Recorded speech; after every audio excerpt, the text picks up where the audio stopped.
All right, we're here inside the Hawthorne Police Station. We're going to talk to Connie Cooper, our record supervisor. She's in charge of basically everything that goes on paper here. Connie, how you doing? I'm doing good, Chris. How are you? Good. Can you let me in and we can check everything out? Come on in. All right.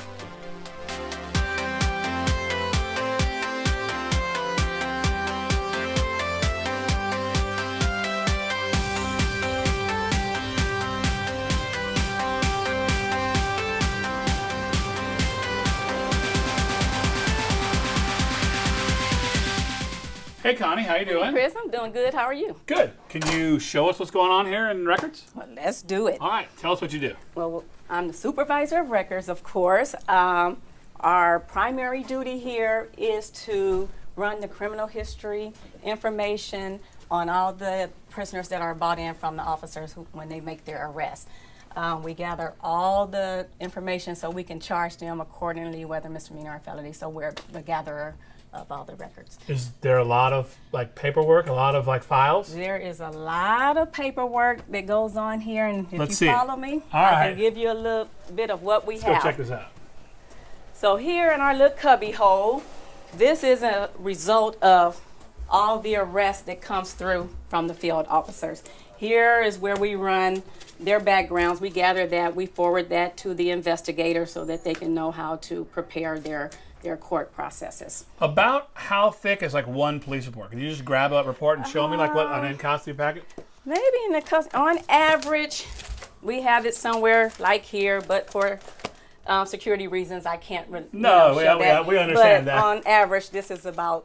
So it's pretty thick. Yes. And this all corresponds with a certain number, right? Yes. And what are those numbers? How do they function? What are they? What do you mean the numbers? Like a crime report number, like a DR number? Oh, yes. They all come by. Each person is given a DR number with their names on it. That's how we know what paperwork is related to whomever. So everybody has a number that's unique to their arrest. Now, does the Records Bureau process lots of different systems? Do you enter information into databases all over the world? Yes. We do the JDIC, which is for our vehicles, our rap sheets, which is where all the information comes. That's our crucial part of our job, because without that, we wouldn't know who that person is and what their history pertains prior to coming into contact with us. We also have a criminal history that's state, and that captures information from other agencies as well, so that we can know what to pull for as far as priors go. Now, not everybody gives their real name. Is that correct? That is correct. So every time they use a name, that is attached to their criminal history, which becomes AKAs. So we still get to find them based on, and that fingerprint is the most important thing, is how we capture them regardless of the name that they use. So in your 25 years, what's the most AKAs you've seen one person have? God, I think one sheet had at least 50 or more. We have 50. 50. And you have to run every one of those aliases as well. Every one, to make sure that we capture arrests that's missed or warrants that's missed on their actual name. So we have to run it all to make sure that it's linked. And so that's a lot of manpower. That's a lot of manpower, and you have to pay attention, because you can miss things if you don't. And so you guys are a pretty crucial part of the investigative process. Yes, we are. I think we're more crucial. And so the detectives rely on you guys to do stuff, Definitely. and sometimes you catch things that maybe other people won't. Definitely. And so do you like it? Has it been a rewarding career here? I do like it. 25 years in, it's interesting. Otherwise, I probably would have moved on. Yeah? Yeah, and most of our people here are 10 years plus employees, so our turnover is not all that big. Well, good deal. Let's see the file cabinets. I always like how giant they our are. file cabinets. Look at all of these. Well, this is our current year. This is 2014.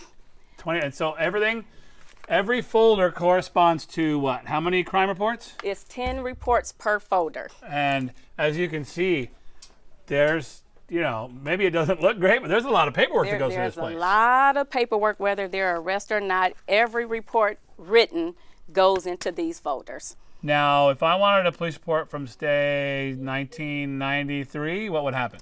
1993, most of those are archived already. Okay. Some of them are purged, so we really don't have them on hand. We only have from the year 2000 current that we have access to. So the other ones are like on microfilm or something? Yes. Wow, do they even use microfilm anymore? Sometimes. How has the digital age and the digital reporting changed how records bureaus operate?